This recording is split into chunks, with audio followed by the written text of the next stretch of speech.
아멘. 열방복음 선교회 정기 기도 모임 8월달 정기 기도 모임 시작하도록 하겠습니다. 기도하겠습니다. 살아계신 하나님 우리 아빠 아버지 감사합니다. 열방복음 선교회 약속의 말씀 위에 세우시고 지금까지 말씀대로 인도하시고 또 복음 전하게 하시고 복음학교 하게 하시고 많은 영혼들이 주님을 알게 되게 하시는 은혜를 주셔서 감사합니다. 오늘 열방복음 선교회 8월 정기 기도회로 모였습니다. 함께 하시고 은혜 베풀어 주시옵소서. 예수님 이름으로 기도드려옵나이다. 아멘. 찬양 한장하고 기도 동성모 목사님 기도해 주시기 바랍니다.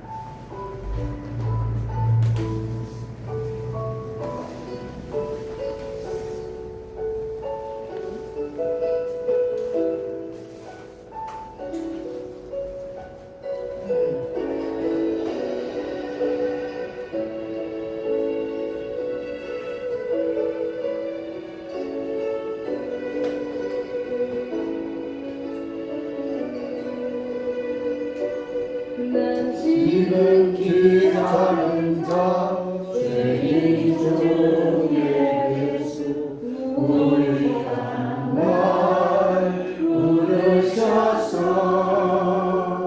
간절한 기대와 소망 부끄러지 않게 십자가 정케 하셨네. 어디든지 가리라 주 위에 서라면 나는 전하리 그 십자가 내 몸에 맨 십자가 그 보혈의 향이 온 세상 채우는 데까지 나도 주를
기도 인도하시겠습니다.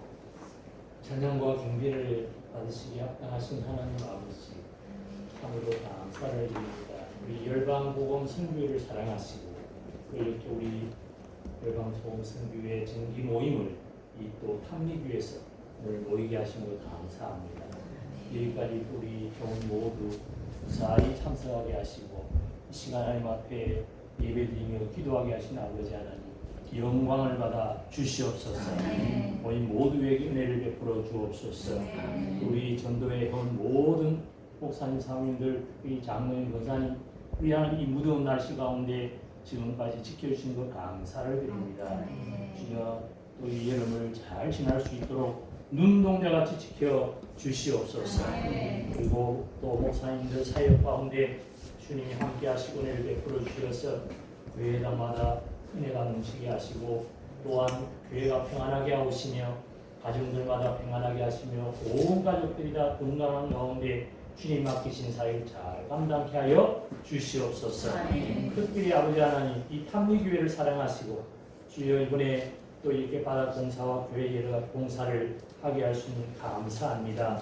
아버지, 수고한 모든 손길마다 주님께서 기억하시고 복을 내려 주시옵소서.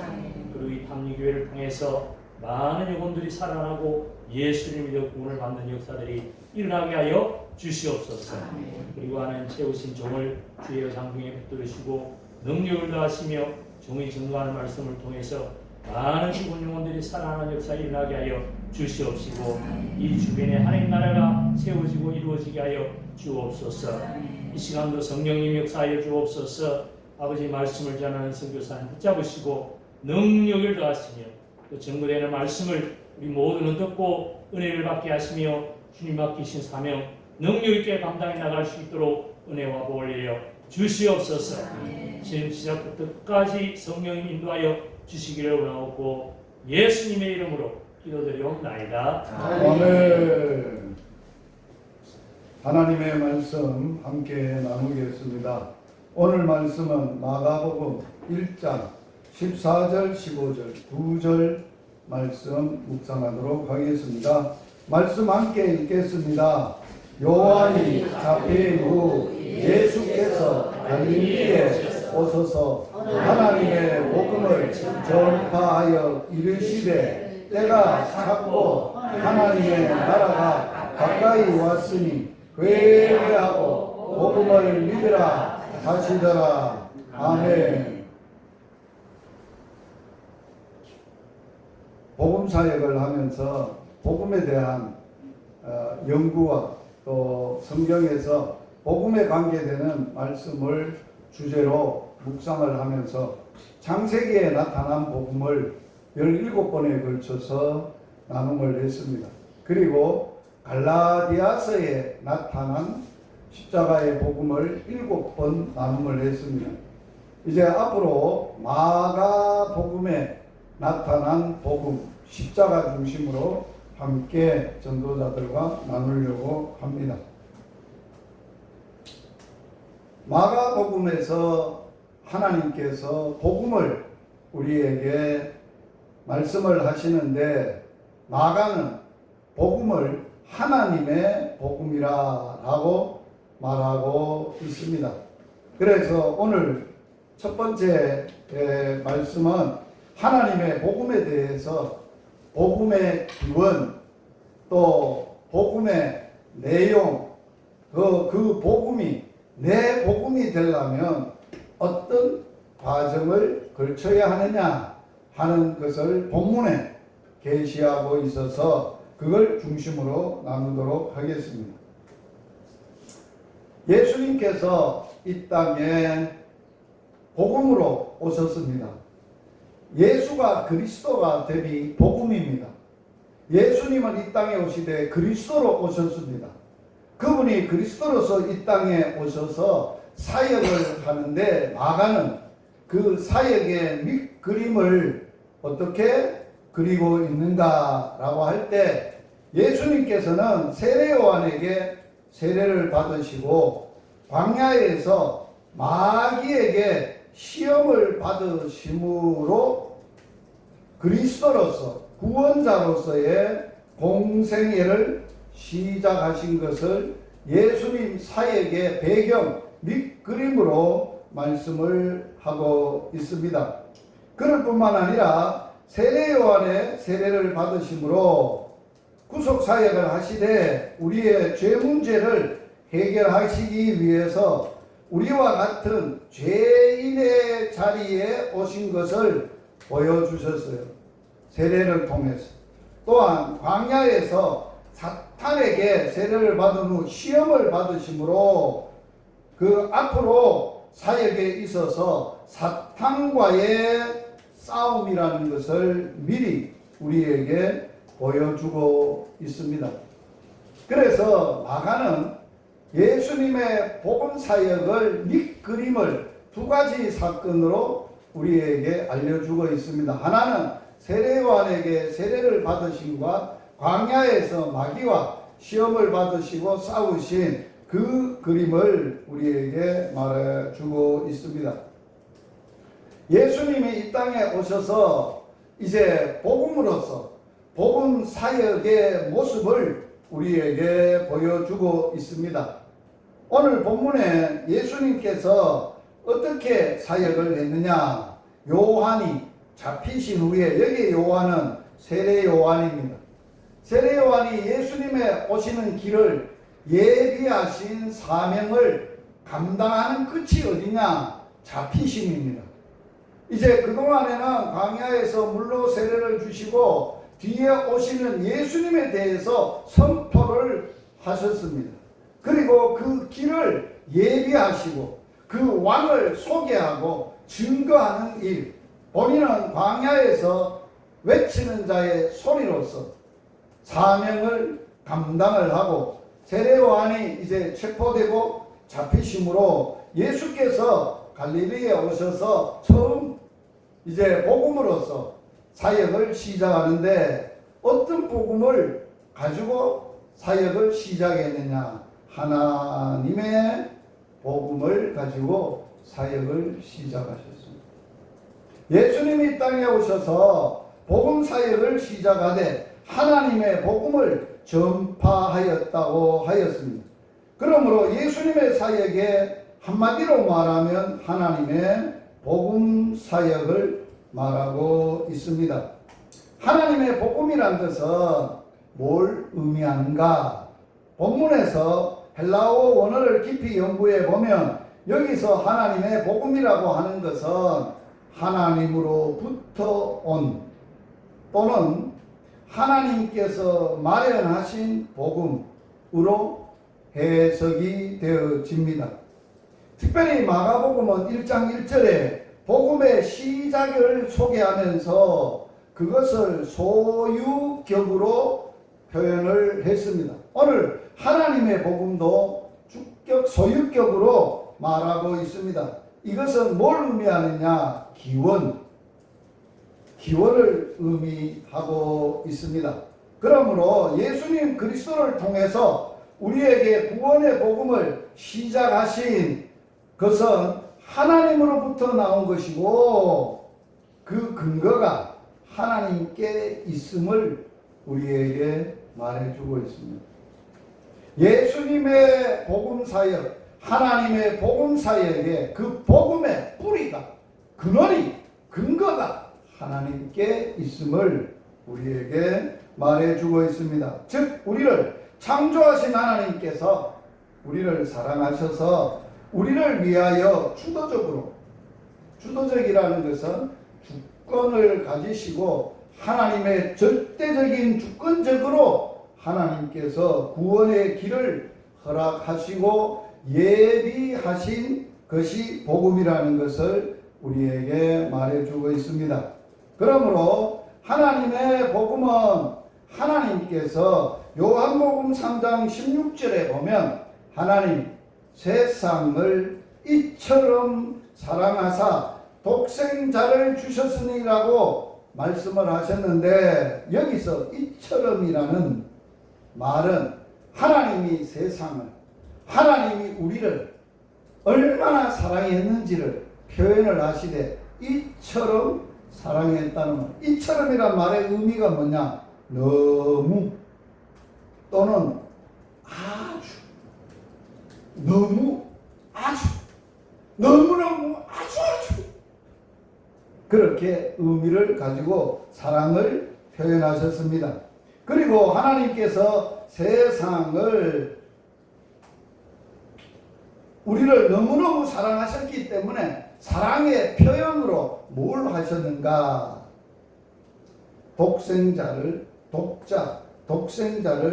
주셨다는 것입니다. 이게 하나님의 사랑의 복음을 이 땅에 하나님이 시작하신 근원적인 뿌리가 하나님의 사랑에 있다. 그 사랑의 표현이 뭐냐? 독자를 이 땅에 보내셨어요. 너무너무 아주 많이 사랑을 하셔서 독생자를 주셨던 것, 이게 사랑이다. 하나님의 사랑을 보면 세상 사랑과는 비교가 될 수 없습니다. 세상에 이런 사랑을 할 수도 없고 해본 일도 없고 누구도 할 수 없는 사랑을 하나님이 내가 사랑이다, 내가 너희들을 이처럼 사랑한다라는 사랑의 표현으로 우리를 하셨는 것이, 자기의 분실, 자기의 생명과 같고 자기 생명이라고 할 수 있는 것을 사랑으로 내어놓으셨다는 거예요. 주셨다는 거예요. 우리가 그 사랑을 받는 것, 받아들이고 소유하고 그 사랑으로 사는 것, 그게 복음의 사역자의 삶입니다. 하나님이 우리를 너무너무 사랑하셔서 독생자, 그분이 누구라고요? 하나님의 보내신 그리스도라. 그분을, 내가 하나님이 주신 그 선물을, 가장 좋은 선물을 개인적으로 내가 마음에 받아 모시고 그분을, 그 사랑을, 그 사랑에 붙들려, 그 사랑에 매여, 그 사랑으로 그분을 사랑하며 사는 삶, 그게 믿음의 본질이에요. 그게 우리의 사역의 본질이고 삶의 본질이라는 것을 말하고 있어요. 왜 하나님께서 우리를 그렇게 사랑하셨을까요? 그 이유는 우리를 하나님의 형상대로 창조자이시기 때문에 그러하시다는. 창조자라는 말은 자기의 형상대로 만드셨어요. 자기의 마음과 자기의 성품과 자기의 모양과 자기를 닮은 분신으로 만들었으니까, 또 자기의 생기를 그 코에다가 불어넣었으니까 얼마나 사랑이 거기에 다 집중됐겠어요. 그래서 요한복음 3장 16절 복음을 제가 요 사이에 더 깊이 묵상하고 그 복음을 사역하는 곳, 사역지에 가서 나눔을 하고 있어요. 거기에 창조에 나타난 하나님의 사랑은 너무 신비스럽고 너무 놀랍고 너무 어마어마하다는 거예요. 그래서 우리를 창조하셔서 마치 뭐와 같냐? 우리를 낳은 자녀들을 부모가 자기의 닮고 자기의 모양대로 자기의 모든 성품을 가지고 태어났던 그 분신과 같고 생명인 그걸 볼 때마다 얼마나 끔찍히 사랑할 거예요. 세상의 어떤 것보다도 부모는 자식을 사랑할 수밖에 없습니다. 온전히 내 모든 삶의 사랑의 전부라고 할 수 있는 그러한 것이 거기에 있다는 거예요. 마찬가지로 하나님은 우리를 만드신 분이기 때문에 우리를 너무너무 사랑하셔서 우리가 멸망하는 것을, 죄에서 죄를 짓고 죄의 결과로 두려워하고 죄의 결과로 사망의 노예가 돼가지고 죄의 결과로 영원한 형벌, 하나님의 진노, 지옥에 고통하는 그것을 차마 하나님은 보지 못하겠다는 거예요. 멸망하지 않고 그들에게 나와 함께 다시 창조 때에 가졌던 그 교제, 그 사랑, 그 기쁨, 그 희열, 그 나눔을 회복하시는 것이 영생이라는 거예요. 영생은 죽어서 천국 가는 것도 영생이지만 예수님은 하나님의 복음을 전했던 예수님은 영생을 그렇게 해석하지 않았어요. 요한복음 17장 3절에 보면 영생은 참 하나님과 그의 보내신 자 예수 그리스도를 아는 것. 이 말이 뭐예요?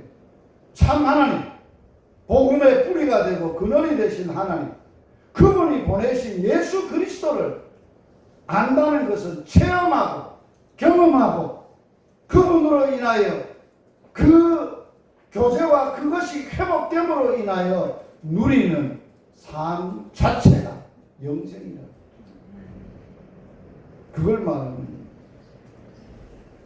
오늘 본문에서 예수님은 하나님의 복음을 시작할 때 시간적 배경을 막아는 우리에게 말해주고 있습니다. 왜? 하나님이 복음을 준비하셨던 하나님이 어떤 타임에 어떤 시점에 이 땅에 개입하셔서 우리에게 복음 사역을 시작했는가를 막아는 우리에게 알리고 싶은 거예요. 그래서 하나님의 복음의 시작의 시간적 배경을 말하고 있어요. 그 시간적 배경은 15절을 보면 이렇게 설명이 되고 있어요. 때가 찼습니다 라고 말씀하셨어요. 때, 시간. 여기에 때가 찼다는 말은 하나님의 그 섭리와 예정 가운데 지금까지 계획하시고 준비하셨던 하나님의 때가 되었음을 의미합니다. 하나님은 하나님의 복음을 창세기 3장 15절에서 시작을 하셨습니다. 하나님의 복음의 창세기 3장 15절이 뭐예요? 여자의 후손이에요. 그 여자의 후손이라는 하나님의 복음을 말씀하셨는데 그 복음을 구약 전체를 통해서 300번 이상이나 그 복음에 대해서 그 여자의 후손 메시아 그리스도에 대해서 말씀을 하셨다는 거예요. 그리고 이제 하나님의 시간, 하나님이 계획하셨던 하나님의 때가 되었다는 거예요. 역사적인 한 결정적인 순간이 되었다는 거예요. 하나님의 그 꿈을, 하나님의 계획을 실현할 때가 됐다는 거예요. 그 복음을 사도 바울은 갈라디아서에서 어떻게 계시하느냐? 갈라디아서 4장 4절에 때가 차고 때가 차네. 하나님이 그 아들을 보내시는데 여자에게서 나게 하시고 율법 아래 나게 하셨다라고 바울은 증언하고 있어요. 때가 찼다는 거예요. 하나님의 그 때가 다 돼서 찼다 하는 것을 말하고 있는 거예요. 그러므로 하나님께서는 결코 우연히 어떤 것을 시행하지는 않습니다. 갑자기 복음은 우연히 어떻게 하다가 만들어지거나 생겨지거나 신출기몰하게 나타나는 현상이 아니라는 사도 바울은 그 점을 로마서 1장에서 하나님이 그 아들에 관하여 성경에 미리 아들에 관하여 약속하신 것이라고 진술하고 있습니다. 그러므로 이 우주를 향하신 하나님의 계획과 때가 있습니다. 이 땅에 어떤 것도 우연히 발생하지 않고 모두가 하나님의 간섭과 섭리하신 가운데 진행되고 이루어지고 있다는 걸 우리가 그 하나님의 섭리와 하나님의 간섭과 인도하심과 결정과 하나님의 때에 살아가고 있음을 우리가 믿는 게 믿음입니다. 어떻게 하다가 옆에 있는 아내를 만난 거 아니에요. 우연히 버스 타고 가다가 눈이 마주쳐가지고 맞은 게 아니에요.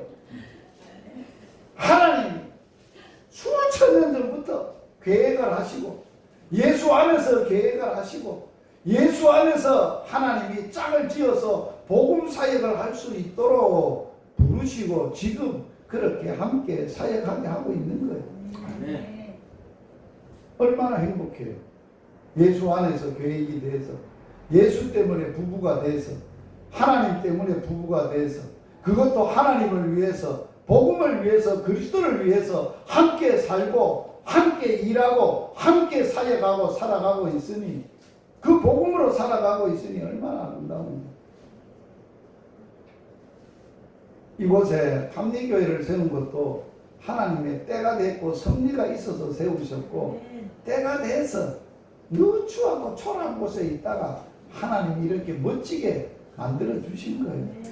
하나님이 하신 것이고, 하나님의 때에 쓰실 사람을 쓰시되, 나 같은 사람도 쓰시고 낮은 자리도 쓰시고, 여러분 성교에 있는 목사님들, 사모님들이 와서, 목사님들이 이거 사모님들이 와서 받아간다고 막 쉥땀을 흘리고, 막 최 목사님은 막 쓰러지기도 하고, 막 당이 있어가지고 사망 위기까지 가고, 막 그게 다 하나님의 섭리 가운데 있었다는 일이요, 우연이 된 게 아니라는 거예요. 아멘. 이걸 믿는다면 내 앞으로의 삶과 사역도 우연히 되어지지 않는다. 계획 속에 있다는 거예요. 내 계획이 아니라 나를 나보다 더 잘하시는 하나님의 계획 속에, 완벽하고 온전하신 계획 속에 하나님의 절대적인 주권과 능력으로 빈틈 하나 없이, 착오 없이, 너는 실수해도 나는 실수하지 않아. 너는 포기해도 나는 포기하지 않아. 그게 복음이라는 거예요.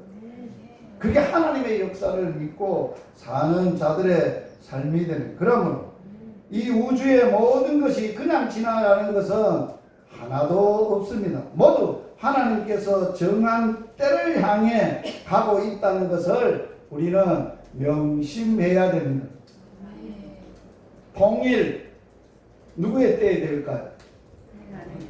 우리의 소원은 통일. 초등학교 때부터도 노래를 불렀는데도 그 소원이 안 이루어지는데, 우리의 때가 아니라 하나님의 때에 하나님은 결정적으로 이루실 거예요. 개입하셔서 일하실 거예요. 통일은 하나님의 손에 있는 거예요. 전 세계를 이끌고 가고 제사장 나라로 하나님의 쓰실 나라가 하나님의 대한민국이고, 대한민국이 그 제사장 나라로서의 사명을 감당하고 이끌어 가실 분도 하나님입니다. 그러기 위해서 하나님은 전 세계의 역사를 하나님이 주관하십니다. 제가 오늘 아침에 새벽에 일본 총리 윤 대통령, 그 미국 대통령 세 사람이 휴가지에서 서로가 회의를 하고 공동으로 발표하는 것을 제가 유심히 듣고 기자회견하는 것을 들어봤어요. 그게 하나님 손에 있는 것이 대통령들 계획이나 손에 있는 게 아니에요.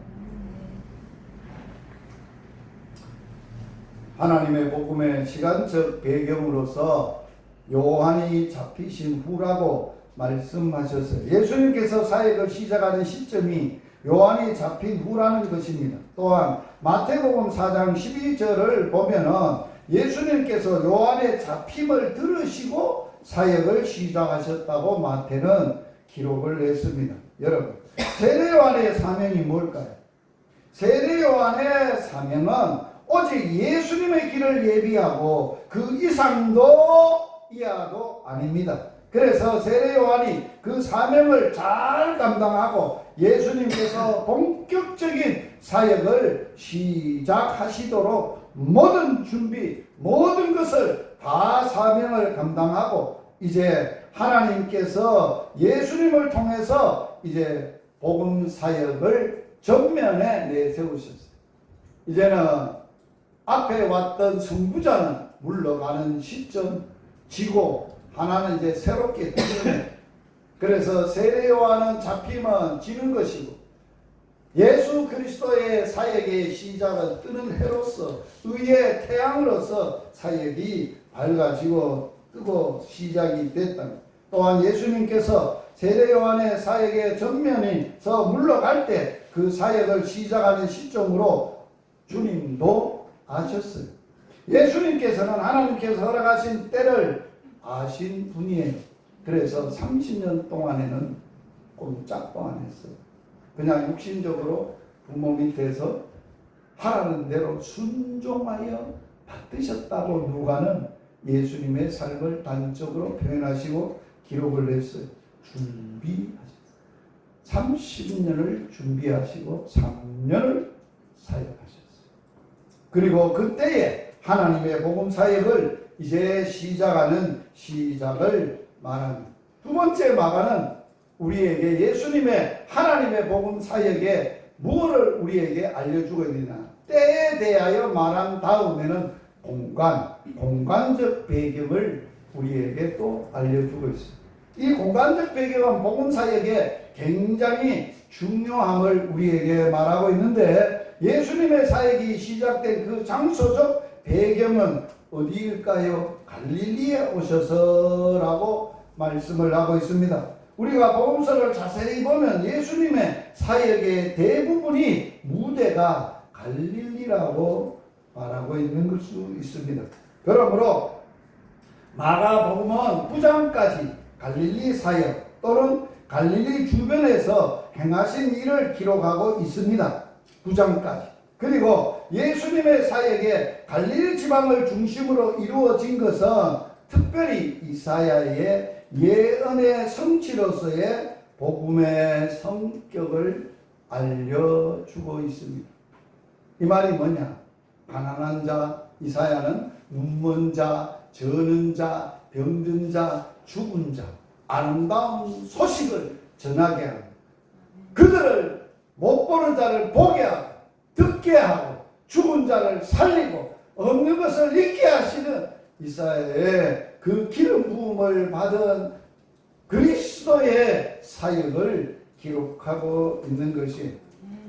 그리고 갈릴리는 이스라엘 북쪽 변방에 위치하고 있습니다. 그래서 이 이방으로 둘러싸여 있고 북쪽에서는 다른 나라의 침략을 받을 때의 첫 번째 목표가 되는 곳이기도 했습니다. 특별히 이사야에서 말씀하신 대로 아시리아 침범 후에 이곳은 아시리아 제국에 합병되기도 했던 곳입니다. 그래서 이스라엘의 어느 도시보다 이방인들이 많이 살았고 혼합 종교와 혼합 문화와 우상 숭배가 성행했던 배경을 우리에게 갈릴리의 무대로 말씀하고 있습니다. 그렇기 때문에 마태복음에서는 예수님의 갈릴리 사역을 소개하면서 갈릴리를 어떻게 소개했습니까? 흑암에 앉은 백성, 사망의 땅, 그늘에 앉은 자들이라고 언급을 했습니다. 그렇습니다.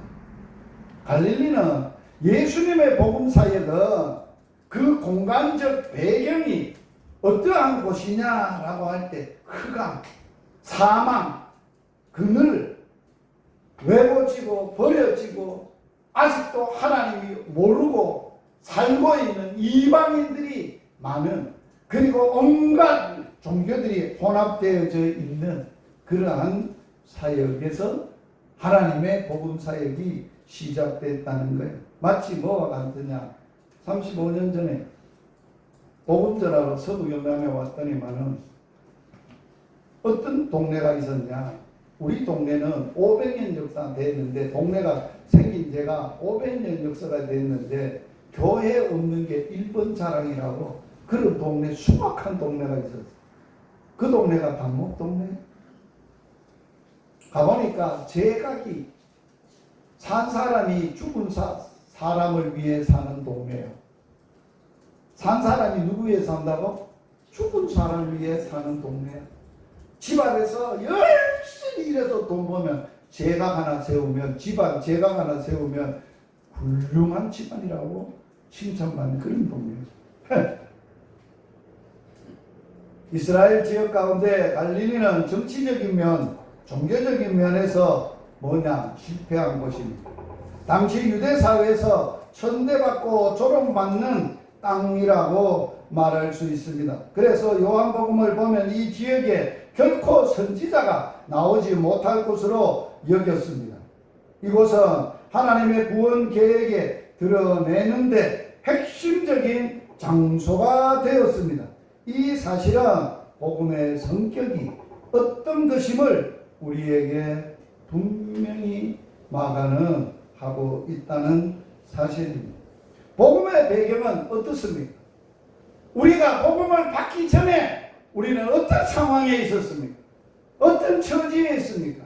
어떤 상황에 있다가 어떤 곳에 살다가 어떤 상황에 내 모습으로 살다가 우리가 복음으로 받음으로 인해서 그곳이 그 사람이 변화되고 그 지역이 변화되고 그 지역에 황무지 같고 쑥대밭 같고 버려졌던 사람들이 거기에서 제사장으로 당당한 하나님의 나라로 당당한 복음의 능력으로 사는 자들로 바꿔졌다는 거예요.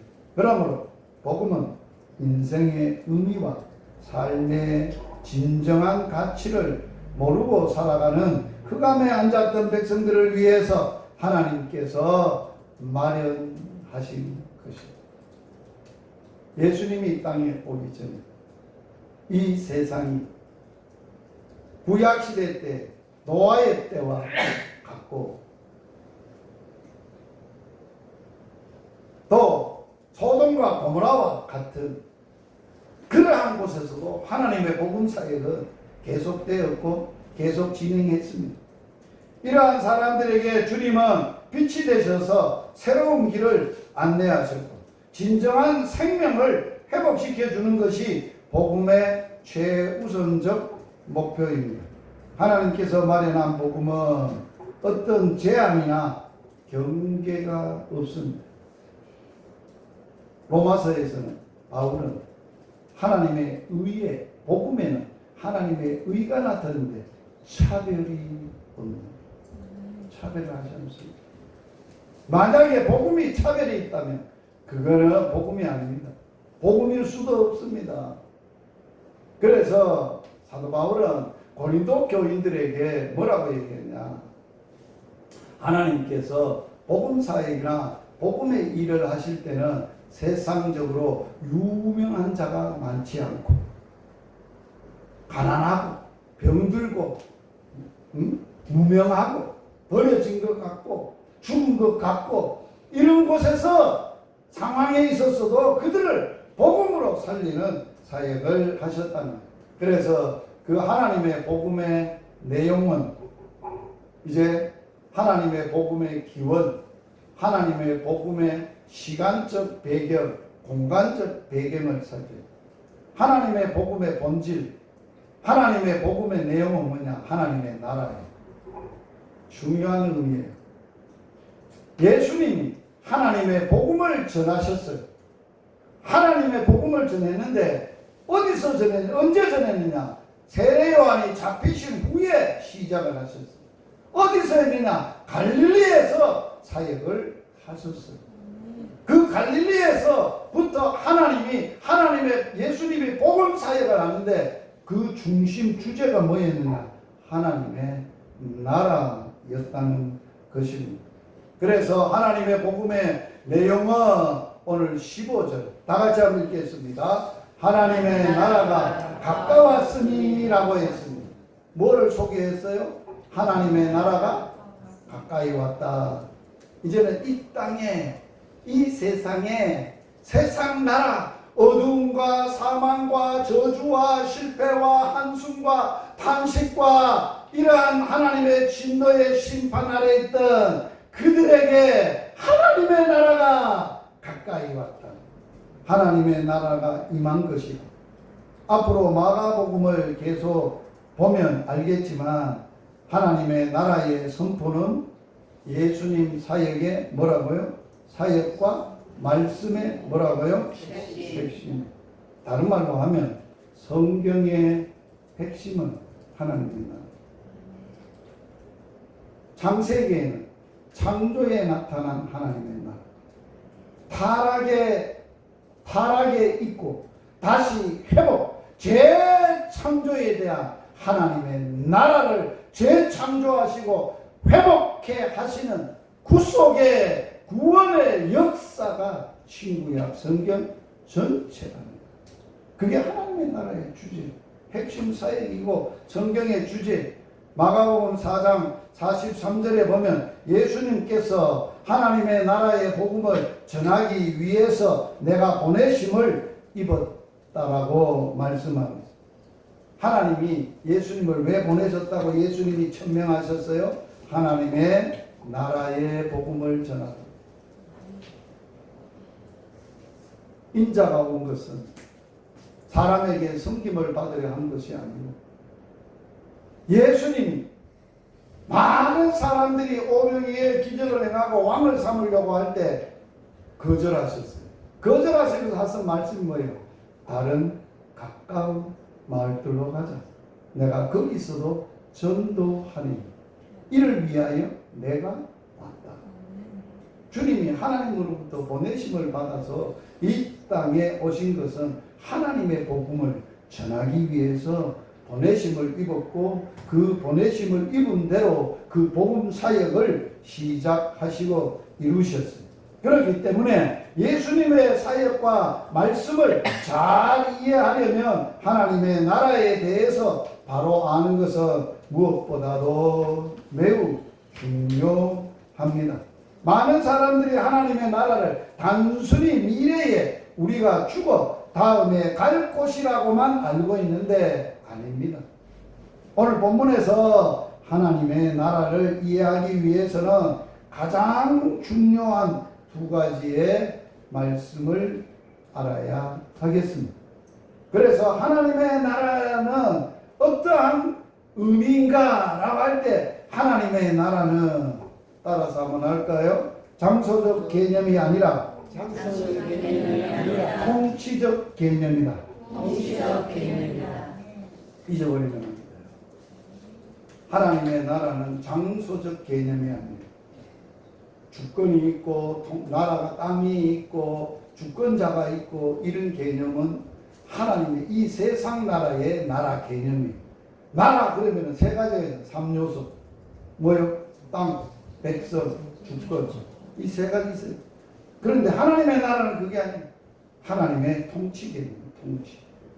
하나님의 나라가 임한다는 것은 어떤 장소가 큰 장소가 임한다는 것이 아니고 하나님께서 왕으로 통치하시고 다스리는 것을 의미합니다. 할렐루야. 다른 말로 해볼까요? 내 마음에 하나님의 나라가 왔다는 것은 그동안에 내가 통치했던 내 마음을 진짜 왕이신 그분이 왕이 되시고 주인이 되셔서 내 마음을 그분이 다스림을 받는 게 내가 하나님의 백성이 되고 하나님의 나라가 됐고 그 나라 속에 우리가 살아가는 거예요. 그게 복음이에요. 그걸 말하는 거예요. 구약 성경을 보면 하나님의 나라는 영원은 나타나지 않지만 대신 미래 메시아 시대를 약속하면서 하나님께서 영원히 통치하실 것이다. 출애굽기 15장 18절. 하나님께서 영원한 왕으로 자정하실 것이다. 시편 29편 10절이라 말씀을 하고 있습니다. 그러므로 하나님의 나라는 하나님이 자정하셔서 통치하시는 것을 말씀을 하고 있습니다. 하나님의 나라가 임하면 그 결과 어떠한 결과가 임하느냐? 첫 번째로는 하나님의 나라가 임함으로 오늘 마가는 사탄의 세력, 세상을 주관했던 주관자, 통치자가 무너지고 깨어지고 그 정사와 권세를 깨트리시고 구경거리로 삼으시고 우리를 해방시키십니다. 두 번째는 하나님의 나라가 임함으로 죄로 인해서 파괴되고 연약해진 것들을 회복되어지는 결과가 일어납니다. 죄에서 해방뿐만 아니라 죄의 결과는 사망이에요. 죽음에서 우리를 해방시킨 거예요. 죄의 결과는 심판이에요. 지옥 심판에서 우리를 구원하시는 거예요. 그게 하나님의 나라가 임하면 그런 결과를 우리의 삶과 우리 가운데 일어나게 하시는 거예요. 그러므로 하나님의 나라가 임한다는 것은 하나님의 다스림과 통치하심이 우리에게 임하셔서 우리가 마귀의 집에서 벗어나서 우리의 연약한 부분들을 회복시키고 온전한 하나님의 사랑, 하나님의 자녀로 하나님의 주신 사명을 하나님의 뜻을 이루고 약속을 이루는 삶을 살게 하시는 거예요. 그러므로 하나님의 나라는 현재적인 측면이라는 것은 이미 이루어진 것이고 미래적인 측면이라는 것은 앞으로 완성되어질 것을 말씀하고 있는 것입니다.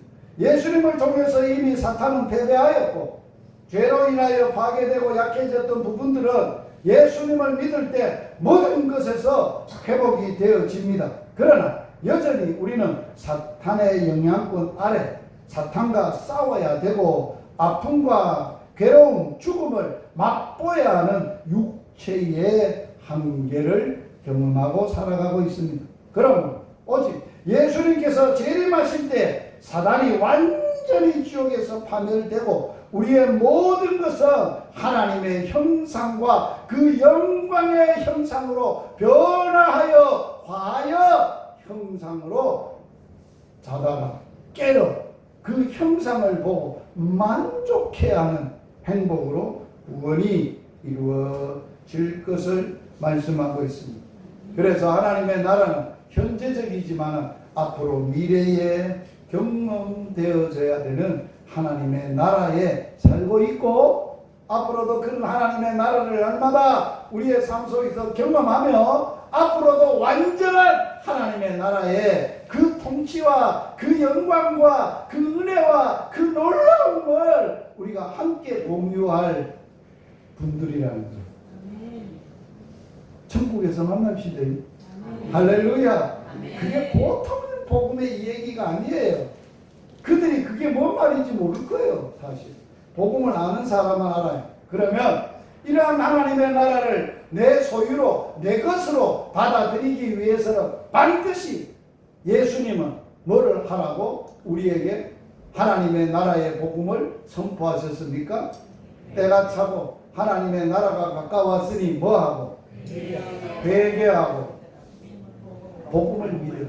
믿음을 회개와 믿음이 없는 복음은 생명이 없어요. 그거는 복음이 아니에요. 그거는 짝퉁 복음이에요. 그래서 오늘 본문에 15절에 보면 회개하고 복음을 믿으라고 말씀합니다. 예수님께서 하나님의 나라를 경험하기 위해서는 회개와 믿음의 결단을 촉구합니다. 회개는 뭘까요? 그냥 잘못했습니다. 눈물만 찔찔 흘리면 됩니까? 아닙니다. 잘 보세요. 회개는 눈물을 흘리며 말로만 죄를 고백하는 것을 의미하지 않습니다. 내가 잘못했습니다. 잘못 살았습니다. 죽일 놈은 냅니다. 그렇게 말로만 하는 게 아니라 회개의 본질은 물론 그러한 과정도 필요하지요.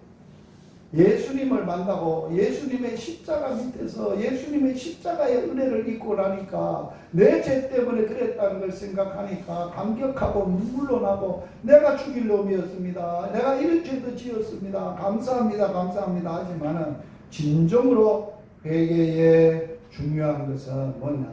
방향을 바꾸는 것. 중요한 것. 목표가 바뀌어지는 것. 목적이 바뀌어집니다. 비전이 바뀌어집니다. 주인이 바뀌어집니다.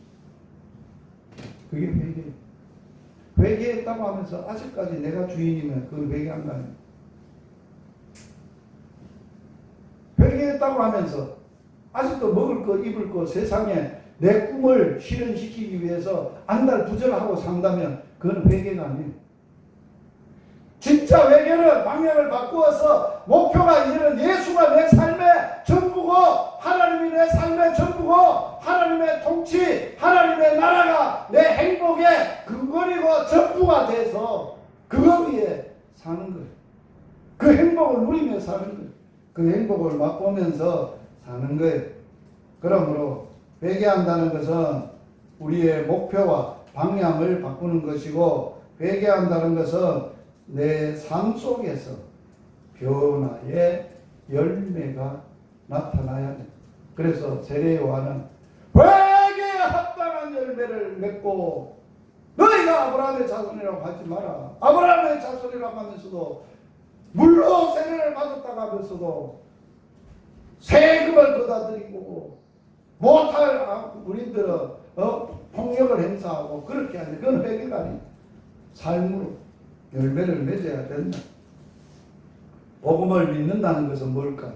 회개가 방향을 바꾸는 것, 주인을 바꾸는 것, 삶의 목표와 비전을 바꾸는 것. 그러면 믿음은 뭘까요? 하나님께서 복음을 받아들이는 의미는 하나님의 통치를 받아들이는 것이고, 중요한 이야기입니다. 믿음은 하나님이 내게 오셔서 하나님의 통치를 인정하고 받아들이는 것. 그래서 우리가 예수 영접할 때 뭐라고 합니까? 내 십자가 위에 나를 죽고 죽었다가 3일만 살아나신 예수님은 나의 구주로, 주인으로, 나의 구세주로, 나의 하나님으로 내가 영접합니다. 그건데 하나님의 나라가 우리가 그러한 것들을 대하는 거예요. 나의 주인이 되는 것을 포기하는 것, 내가 주인이었던 것을 포기하는 것.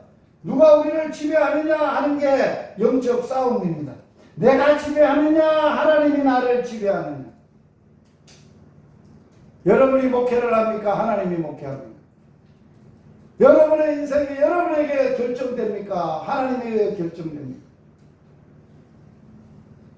누굽니까? 뭡니까? 이게 복음이라는 거예요. 아직도 내 의지대로, 내 생각대로, 내 꿈대로 무엇을 결정하고 산다면 그거는 믿음으로 결정하는 게 아닙니다. 인간적으로, 이성적으로, 합리적으로 결정하고 사는 일반인들의 생활. 일반인들은 다 그렇게 살아요.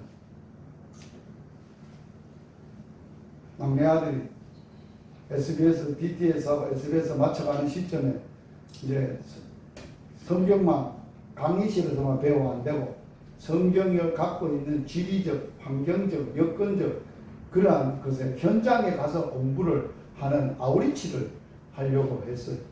상황이 나빠졌어요. 맨 처음에 가기로 했다가 모든 선서 간사들하고 같이 학생들하고 가기로 했다가 상황이 나빠지니까 다시 회의를 했어요. 그래서 돈이 없어요, 간사들은.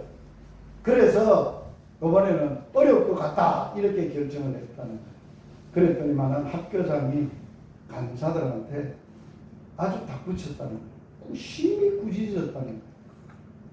당신들이 뭘 결정을 하면서 상황이나 현실이나 돈에 의하여 당신이 돈이 있고 없고 해서 결정하면 아직도 당신들은 멀었다. 그 훈련 학교에서 그만 말씀만 배우고 지식적으로 알면 뭐하냐? 진짜 주인이 누군지, 당신들이 주인이 원하시는지, 주인이 결정하라고 하는지, 하라고 하는지, 주님이 이 재정이 없으면 우선적으로 재정이나 환경이나 여건의 기준을 두지 말고 하나님이 나를 향해서 현실적으로 뭘 원하는가를 하나님의 음성을 듣고 하나님의 말씀을 듣고 하나님의 뜻에 따라서 결정하고 살아야 되지 않냐. 학교장이 단호하게 말을 했어요. 학생들이, 간사들이 그 말을 듣고 다 엎어졌어요. 그대로 하겠습니다. 그래서 엎드려 기도하고 있어요. 우리 아들도 기도하고 있어요. 그래서 내가 그랬어요. 아들 제대로 훈련 받네. 그 훈련이 안 되면 목회 못합니다. 아세요? 전도자를 못 삽니다. 행복한 전도자 절대 될 수 없습니다. 뭘로 삽니다? 그냥 일반적인 종교인으로 멋지고 폼나는 삶을 살다가 가는 거예요. 하나님하고는 상관없어요. 그렇기 때문에 복음을 받아들인다, 안다는 것은 나의 주인됨을 포기하고 하나님의 인생의 주인임을 내 인생의 주인임을 주님 인정하고 그 주인의 결정에 따라서 살아가는 것을 말합니다. 그리고 원문에는 회개하라, 복음을 믿으라 라는 헬라어는 현재형입니다. 헬라어에서 현재는 끊임없이 우리의 삶의 방향과 목표를 바꾸어가고 끊임없이 주님이 주인 되심을 인정하고 주님께 주인의 자리를 내어드리는 현재적, 계속적, 지속적 계속 그렇게 살아야 된다는 걸 강조합니다. 전도자예요. 우리의 삶이 정말 이렇게 되기를 축복합니다. 이 땅에 오셔서 복음으로 오셔서 하나님의 복음을 마가는 예수님이 전했던 복음 1장 14절 15절 우리에게 소개하면서 예수님이 누구시고 예수님이 이 땅에서 사역의 핵심이 무엇이고 그 핵심으로 그걸 복음을 받고 믿고 살면 어떻게 살아야 됨을 우리에게 말씀해 주고 있는 것입니다. 복음은 하나님께서 주도적으로 마련하셨습니다. 복음의 핵심적인 내용은 하나님의 다스림과 통치가 우리에게 임하는 것입니다. 하나님의 다스림과 통치가 임할 때 온전히 복음의 능력과 은혜를 경험할 수 있게 될 것입니다. 이제 복음의 능력과 은혜를 누리기 위해서 우리가 해야 할 일이 뭡니까? 날마다 순간마다 우리의 삶의 방향을 바꾸는 것이고 내가 주인 된 것을 포기하고 주님의 주되심을 인정하고 주님의 주되심으로 주님의 결정과 주님의 능력과 주님의 권세와 주님으로 살아가는 요사이 묵상을 출애굽케 하고 있습니다. 이스라엘 백성들을 애굽에서 그 창대했던 바로 왕의 권세 아래서 그 어마어마한 60만이나 넘는 장정만 60만에 넘는 이스라엘 백성들을 탈출을 시키는 일은 모세의 계획도 아니고 모세의 능력도 아닙니다. 오직 하나님 모세를 통해서 모세가 믿음으로 그 모든 것을 감당하게 하심으로 하나님이 하신 하나님의 구원사역 복음사역 그렇습니다. 저와 여러분이 제가 똑똑하고 능력이 있고 우리가 능력이 있고 힘이 있어 절대 그렇지 않습니다. 우리에게 필요한 것은 복음입니다. 우리에게 필요한 것은 우리의 삶의 목표와 방향을 바꾸는 것입니다. 우리에게 필요한 것은 내 주인됨을 포기하고 내 삶 속에서 주님이 주되심을 고백하고 그 삶의 결정대로 주님의 원대하심 어마어마한 원대하심 너는 강대한 나라다 천하 만민이 너로 말미암아 복을 받아야 될 것이고 너와 내 후손들이 다 하나님의 말씀대로 살아서 하나님의 통치가 이루어지는 그러한 나라 그런 삶으로 살아야 될 것이야.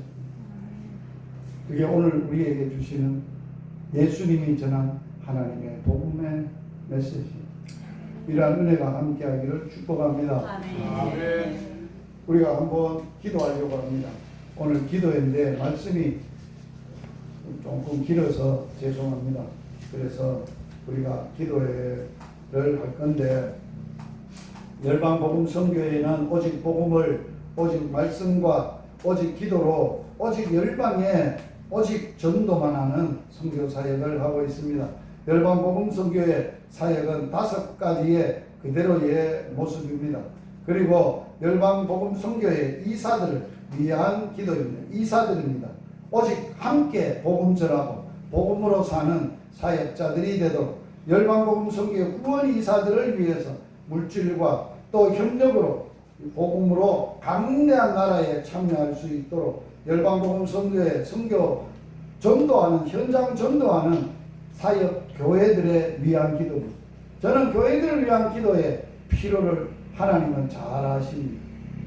그러나 그걸 채우실 것이고 교회를 향한 하나님의 마음과 뜻은 교회가 말씀과 복음 위에 강력하게 세워져서 정말 복음의 강력한 능력이 그 교회 성도들과 교회를 통해서 지역뿐만 아니라 열방까지 전해질 수 있도록 열방 복음 선교회 원로 전도자들 오늘 제가 기도해야 한다고 메시지 기도 제목도 다 보냈습니다. 앞으로는 한 달에 한 번 원로 전도자들 기도를 원하셔서 이제는 구체적으로 사역을 함께 시도를 하고 함께 사역을 하려고 합니다.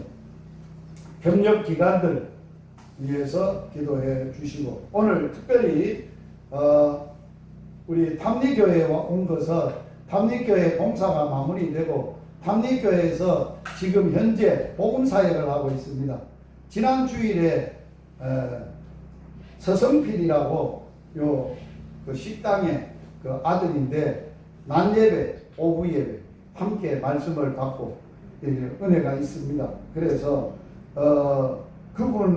그분과 서성필 분과 그의 어머니들이 교회에 나오시도록 주님을 영접할 수 있도록 그 다음에 윤정이 할머니 큰딸도 교회에 나올 수 있도록 이번에 복음학교에 그래서 이번 주 말고 다음 주가 이 지역에 있는 전도 대상자들을 초청해서 주일날 복음 전하고 오후에 복음 제사장으로 사는 삶을 나누고 복음학교가 다음 주에 마쳐집니다.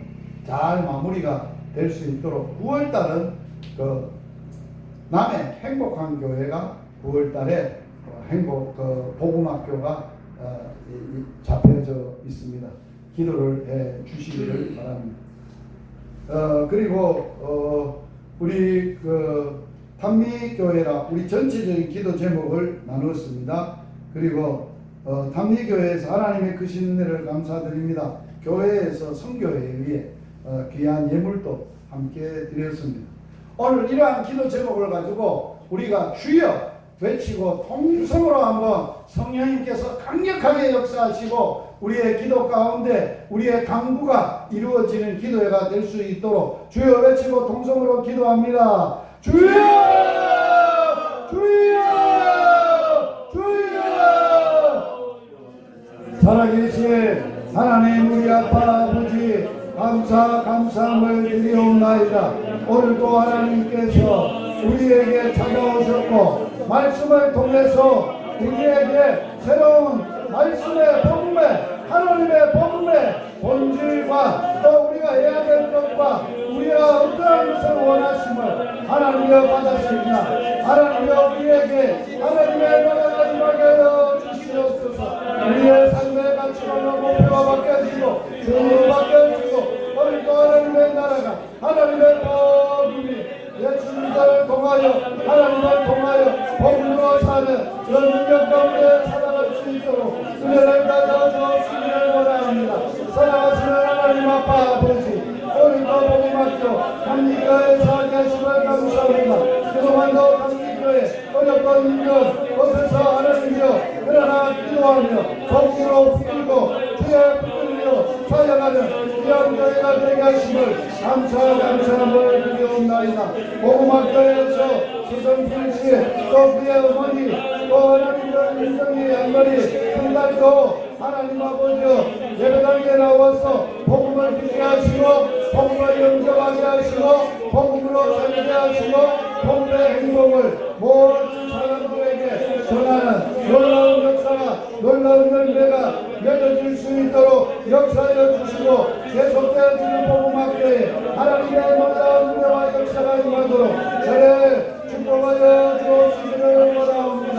오늘도 하나님 아버지여 전도자들 함께 사역하는 동역자들 교회들마다 함께 하시고 역사하시고 하나님의 복음과 말씀 위에 굳건하게 세우시고 모든 자녀손들에게 복음을 내물림하며 사역할 내물림하며 연방의 아름다운 결정이 일어날 수 있도록 주여 축복하여 주옵소서. 하나님의 결정에 의하여서 우리가 그 뜻에 붙들리어서 하나님의 능력에 붙들리어서 하나님의 믿음으로 살아가는 놀라운 사역과 삶이 되어주며 우리의 사역과 삶이 행복하고 감사하고 감격하고 우리에게 하나님을 주시는 평강과 기쁨과 일학들이 넘쳐나는 놀라운 역사가 일어나게 하여 주옵시기를 원합니다. 살아계신 하나님 우리 아빠 아버지 감사함을 드립니다. 8월달 기도에 오셔서 마가복음에서 마가가 우리에게 전하여 주고 예수님이 이 땅에 오셔서 전하신 하나님의 복음을 받게 하여 주셔서 감사함을 드립니다. 이 복음이 내 복음이 되게 하여 주시옵소서. 예수님 그 복음으로 하나님의 복음으로 이 땅에 우리가 살게 됐고 생명을 얻게 됐고 기쁨을 얻게 됐고 삶에서 가치관도 바뀌어지고 삶의 목적도 바뀌어지고 삶의 주인도 바뀌어지게 하여 주셔서 감사함을 드립니다. 우리의 심령뿐만 아니라 우리의 가정과 우리의 사역과 열방에 하나님의 나라가 임하게 하여 주옵소서. 하나님의 통치와 다스림과 하나님의 계획과 말씀이 실현되어져가는 놀라운 역사가 임할 수 있도록 주여 축복하여 주시옵소서.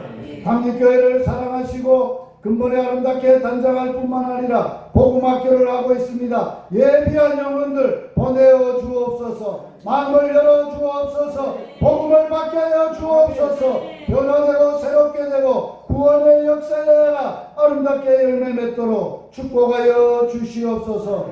또 열방복음 선교에 귀한 재정을 하나님 앞에 올려드리오니 주님 받아 주옵소서. 교회의 필요를 채우시고 하나님 아버지 이 교회에 하나님께서 사용하실 때에 놀라운 역사로 쓰임받는 교회가 되도록 축복하여 주시옵소서. 예수님 이름으로 기도드리옵나이다. 아멘. 주 예수 그리스도의 은혜와 하나님의 사랑과 성령의 교통하심이 오늘 8월달 정기 모임에 함께한 전도자들 위해 영원토록 함께 있을지어다. 아멘.